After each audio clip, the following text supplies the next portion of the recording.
we've got a lot going on right now. I was doing a debrief earlier today, and we're doing more video interactions with our clients than ever before because of it. It's like you're already Yeah. doing it for your teams and your interviews, and I've had multiple of them there. It's like we should have been doing this before anyway, but we're doing a debrief. We're talking about the interview, and all of a sudden, the client is like, "Stop that! Put that down!" And I was like, "What did I do?" But his kids were doing something on the stairway. Yeah. And everybody just busted out laughing. It's like, "Oh, I'm sorry." And everybody's like, "Yeah, no, it's okay. I get it." But one of the things that I always point out, and I know that you'll appreciate that, and one of the people that's on this, and she knows who she is, great human being that I've had the opportunity to partner with. When this happened, I was talking to her over the summer, and she's like, I had an hour drive one way, so I got 2 hours back in my life, and that windshield time's gone. And I feel like I'm working as hard or not harder than I was before. And so my point is that, and you and I have lived this our entire lives. Until this business, I always traveled and then had a home office. And you hire the right people, you're in these type of remote positions. The biggest challenge is that you have to set boundaries because you'll end up working all the time.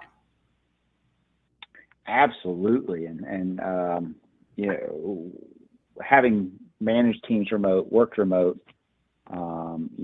it's always there. It's right in front of you. And like I said, there's this blending of life and work, and they happen together. And certainly, as you say, set boundaries. The other thing I found during this COVID transition as the teams are working remotely is there's a guilt factor that's surfacing in people setting those boundaries. Yeah. People are apologizing. I got to go. I have to run out to take care of something in the middle of the day. I'm like, okay, you just go run out in the middle of the day. Or, oh, I'm sorry, I got, I can't start till 10 o'clock. I got to drop the kid here. I'm like, okay, it's all good. My encouragement to my team is you don't have to tell me that. I'm not worried about where you are. This is not being a remote is not something when you lead remote teams where you worry about people where people are.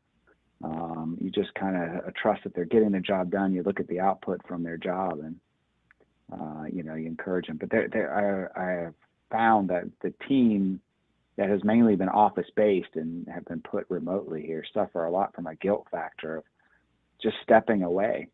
I'm like, man, if you don't step away, you're going to go crazy here. You've got to step away. Yeah. And if that step away means you go step out for a couple hours and you come back, great. Go at it.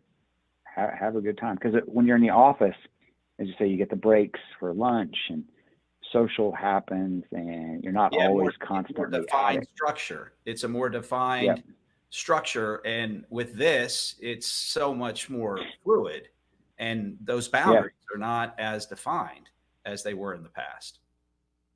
Absolutely. Hear me, would you speak to me when I open up? And I forward my thoughts to you, but sometimes I'd say you're thinking too much, and I don't want to hide. Oh, there's a road